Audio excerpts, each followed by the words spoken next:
La raison pour laquelle tu as du mal à gagner plus de revenus avec ton business actuel, c'est parce que tu n'es pas amoureux de la personne que tu es en train de servir. Ce que je vois se passer encore et encore, ce sont des entrepreneurs qui lancent un business et qui ont tous le même désir, devenir indépendants financièrement, gagner plus d'argent, prendre soin de ceux qu'on aime.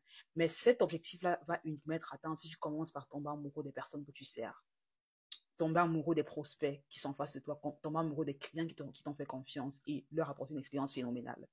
La raison pour laquelle j'en parle, c'est parce que je sais qu'il y a très souvent un sentiment de frustration qu'on ressent quand on se dit, OK, je travaille beaucoup sur ce business, je passe des jours, des heures à travailler dessus chaque jour, ça fait des mois que je travaille dessus, mais j'ai le sentiment que derrière, il n'y a pas de revenus qui arrivent. J'ai pas de revenus consistants que je génère, j'ai pas de revenus constants que je génère, qu'est-ce qui se passe?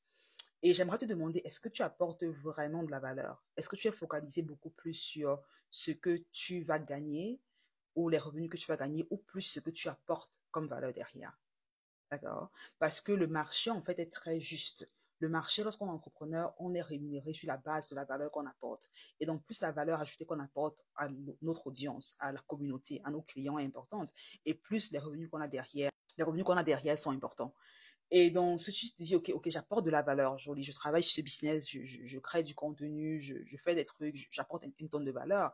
Maintenant, la question, c'est vraiment auditer la valeur que tu apportes. Est-ce que tu apportes est-ce que tu crées du contenu, beaucoup de contenu, mais qui sont un contenu superficiel, qui ne crée pas vraiment le petit moment de déclic chez la personne qui l'écoute ou chez l'audience qui l'écoute? Ou est-ce que tu crées du contenu fantaisiste en ligne qui parle de différentes choses qui te passionnent, mais qui n'ont pas forcément une valeur claire pour celui qui va le consommer? C'est l'une des raisons principales pour lesquelles je vois beaucoup d'entrepreneurs qui prennent beaucoup d'actions mais qui n'ont pas de revenus derrière. La seconde raison que je vois, c'est leur capacité qu'ils ont à être constants. La fréquence avec laquelle tu vas créer du contenu intéressant a extrêmement d'importance sur la rapidité avec laquelle tu auras des clients derrière. Si ton contenu est excellent, mais que tu crées par exemple du contenu, que tu apportes de la valeur une fois par mois, toutes les 2 semaines, ce n'est pas assez. Surtout si dans un environnement compétitif où les gens en face apportent, les gens dans le même espace que toi sont visibles 3 fois par jour ou une fois par jour, et toi tu es visible une fois par mois, tu es conscient que forcément tu auras un ralentissement sur la capacité que tu auras à générer des revenus. Car au final, plus ce que tu créeras aura de la valeur, plus tu pourras acquérir des clients facilement derrière qui vont rester sur le long terme. Ce que beaucoup d'entrepreneurs ignorent, c'est que le fait que ton offre soit importante ou le fait que tu penses que ton offre a de la valeur ne veut pas forcément dire que ton client potentiel pensera à la même chose. Tu veux penser que tes compétences, ton service, ton offre est incroyable, mais tes clients potentiels ne voient pas du tout la même chose. Donc, juste passer du temps à travailler dans ton bureau, sur ton laptop pendant des jours, ne justifie pas forcément au client que ce que tu as créé a de la valeur. Et donc, tu veux te rendre compte que la visibilité que tu as, la capacité que tu as à rendre ton offre visible à des personnes qui seraient potentiellement intéressées à l'acheter, qui ont le désir et le besoin et la capacité de travailler avec toi, la capacité que tu as à rendre ce que tu as créé visible à ces personnes-là est extrêmement important. Juste parce que tu crées le service ne veut pas forcément dire que tu vas le vendre. Si tu n'as pas une bonne stratégie d'acquisition de la clientèle qui est mise en place, c'est extrêmement important. Que le produit le plus connu se vendra toujours plus que le meilleur produit. Donc, indépendamment de la magnificence du produit que tu as créé, s'il n'est pas connu par des personnes qui ont la capacité à l'acheter, tu ne vendras pas. Et un produit inférieur au tien, un compétiteur qui a passé moins de travail à travailler son produit, son offre, vendra plus que toi parce qu'il a privilégié la visibilité derrière. Et la troisième chose que je vois, qui est la principale raison pour laquelle les entrepreneurs ont du mal, surtout quand je vois ici des personnes qui offrent un service en ligne, qui offrent une prestation de services en ligne, ça va être ici des coachs, des consultants, des experts, des freelances. L'une des principales raisons pour laquelle je vois qu'ils ont du mal à vendre, c'est à augmenter leurs revenus parce qu'ils ne savent pas comment vendre. Ils se disent, non, je suis introverti, je suis timide, j'ai pas envie de le faire, c'est difficile. Je parlais avec un de mes clients dans mon académie ce week-end qui me disait, Jolie, j'avais un appel avec un prospect, j'étais frigorifiée, j'ai pas su quoi lui dire, j'ai pas pu le convertir en client. Et je pense que l'un des principaux challenges auxquels on fait face, c'est que lorsqu'on apprend une compétence comme la vente, par exemple, c'est une compétence en fait, on ne naît pas vendeur. Il y en a qui ont ce talent naturellement, même ceux qui ont ce talent doivent le travailler. Et pour des personnes qui ne sont pas naturellement talentueuses lorsqu'il s'agit de la vente, ils se disent, OK, c'est pas une compétence que j'ai, je suis timide, je suis introverti, je ne l'ai jamais fait forcément, je ne peux pas y arriver. Et je dis toujours aux membres de mon académie que les mots tels que timide et introverti sont des mots que tu veux évidemment, que tu veux rayer de ton vocabulaire si tu veux réussir comme entrepreneur. Parce que quand tu dis je suis timide, je suis introverti, tu te donnes en fait des justifications qui vont expliquer la raison pour laquelle tu n'as pas de résultat. Donc, tu vas te dire comment est-ce que je travaille sur ces compétences-là pour devenir meilleur.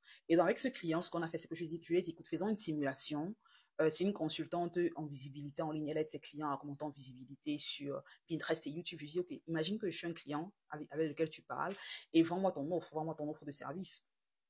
Elle me dit, OK, OK, je ne sais pas par où commencer. Je lui dis, OK, je suis un entrepreneur, j'ai une chaîne YouTube, j'ai un compte Pinterest, j'ai besoin de services pour monter en visibilité sur ces plateformes-là, générer plus de revenus. Vends-moi tes services, vends-moi ton expertise. Elle me dit, OK, d'accord. Elle était très, très stressée. Je lui dis, vas-y, tranquille, il n'y a pas de pression, quoi qu'il en soit. Elle me dit, OK, je travaille depuis tel nombre d'années, ça fait tel nombre d'années que je suis consultante en marketing, je peux t'aider à faire X, Y, Z. Je lui dis, non, écoute, arrête un moment donné, parce que là, ça commence mal. Parce que tu commences à parler de toi. Tu dois commencer à t'intéresser à la personne que tu as en face de toi. Comme je disais encore, tu dois tomber amoureux de la personne à qui tu parles. Tu dois tomber amoureux du prospect que tu as en face de toi. C'est un peu comme, je vais de cette analogie, c'est un peu comme quand tu vas dans un restaurant, quand tu rencontres un gars et vous avez à peine rencontré, d'accord? Si c'est pour des intérêts romantiques, par exemple. Si tu rencontres un jeune homme, un homme, et il commence à te dire, OK, moi, je suis cadre d'entreprise, moi, j'ai 6 masters et 3 PhD, et ça fait 15 ans que je travaille dans ce boulot, et ma journée typique au travail ressemble à ça, ça. Si vous êtes appelé à rencontrer ce qu'il te dit, tu vas le trouver très ennuyeux. Tu vas te dire, écoute, cette personne, ce gars ne pense qu'à lui. Je veux dire, il est ennuyeux. Ce que tu veux, ou du moins les gars qui sont de bons séducteurs, savent que le chemin vers le cœur d'une fille commence par lui poser des questions par rapport à elle. D'accord? Faire des petites blagues, lui demander quelles sont tes passions, quels sont tes divertissements, qu'est-ce que tu étudies, dans quoi est-ce que tu travailles, où est-ce que tu vis, ainsi de suite. Ils savent que s'intéresser à elle les rend intéressants. Et ça, on fait ça dans la vie de tous les jours. Quand tu veux devenir quelqu'un d'intéressant, tu dois commencer par t'intéresser à la personne que tu en fasses. Car si tu parles uniquement de toi et de ce que tu peux offrir, de ce que tu as fait ici, sans prendre la peine de comprendre qui tu en face de toi, la personne en face va trouver que tu es quelqu'un d'ennuyeux, tu es quelqu'un qui est imbu à personne. C'est pareil lorsque tu vends. Si tu commences par parler de ton expérience, ton expertise, ce que tu peux apporter à la table, sans même avoir compris ce que le prospect veut et ce qui l'intéresserait, tu vas droit dans lui parce qu'il va trouver à ce moment-là que tu es quelqu'un qui n'a pas compris en fait ce qu'il désire réellement. Il ne voudra pas continuer avec toi. Et donc, ce que je lui ai dit, non, là, tu es en train de parler de toi. Je veux que tu commences par comprendre ce que moi je désire, en fait. Il faut que tu crées un dialogue. Elle me dit, oui, c'est vrai, attends, je recommence et tout. Je lui dis, ok, on recommence. Et donc, je lui dis, parfait, continuons la simulation. Quelles sont les questions que tu poserais éventuellement à moi, ton client potentiel? Elle me dit, ok, je te demanderai peut-être quels sont tes désirs, quels sont tes besoins lorsqu'il s'agit d'augmenter en visibilité sur Pinterest et sur YouTube. Je lui dis, ok, d'accord, là, c'est un bon début. Je lui dis, ok, voilà ce que j'aimerais faire et tout, voilà les objectifs que j'aimerais atteindre. Elle me dit bien, elle me demande, ok, d'accord, vu que je sais maintenant quel objectif tu veux atteindre, voici ce que je peux faire pour toi. Je dis, encore là, ça va trop vite.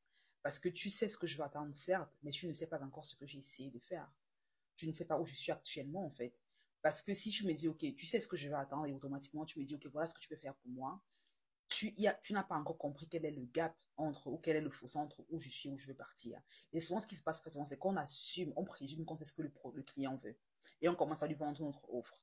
Et à la fin de l'appel, on dit non, c'est pas ce que je suis pas intéressé, je réfléchis, je reviens vers vous, je n'ai pas le budget, pour le moment, on va d'abord attendre, on ne va pas passer à l'action maintenant. Ce sont des objections qui arrivent très souvent, où vos prix sont trop élevés, c'est hors de notre budget. Ce sont des objections qu'on a très souvent parce qu'on n'a pas pris la peine de comprendre exactement ce que le client voulait. On n'a pas pris la peine de comprendre exactement ce qu'ils avaient essayé par le passé. Et donc, je lui ai dit, avant de passer à demander, ok, voilà ce que je peux vous offrir, tu dois comprendre exactement ce que j'ai essayé de faire par le passé. Parce que tu peux me dire, ok, voilà ce que je veux faire, voilà mon expertise, voilà ce que je peux faire pour toi, ainsi de suite. Mais si j'ai essayé de faire la stratégie dont tu me parles il y a 2 semaines et que ça n'a pas marché, ou il y a 2 mois que ça n'a pas marché, je vais te dire, non, écoute, ça, on a déjà essayé, ça n'a pas marché, c'est une perte de temps pour mon business. Donc, tu veux toujours comprendre où est-ce qu'il se trouve présentement, qu'est-ce qu'il a essayé par le passé, où est-ce qu'il veut aller, quelle est sa vision, quels sont ses objectifs sur les 3 à 6 prochains mois, et quelles sont ses contraintes. Quelles sont ses contraintes? Est-ce qu'il a une contrainte de budget? Est-ce qu'il a une contrainte temporelle? Est-ce qu'il a une contrainte logistique? Quelles sont les différentes contraintes qu'il a? Parce que quand tu lui présentes ton offre doit vraiment être la combinaison de la raison pour laquelle ce qu'il essaie par le passé n'a pas marché. Donc, lui expliquer exactement que voici comment notre offre est différente de ce que tu as essayé par le passé, et voici pourquoi ce que j'ai essayé par le passé n'a pas marché. Voici ce qu'on fait différemment, voici ce que je fais différemment, et voici pourquoi mon offre est meilleure en fait. Et compte tenu de tes contraintes, voilà comment on peut t'aider à aller du point A où tu te trouves maintenant au point B, en tenant compte des contraintes que tu as présentement.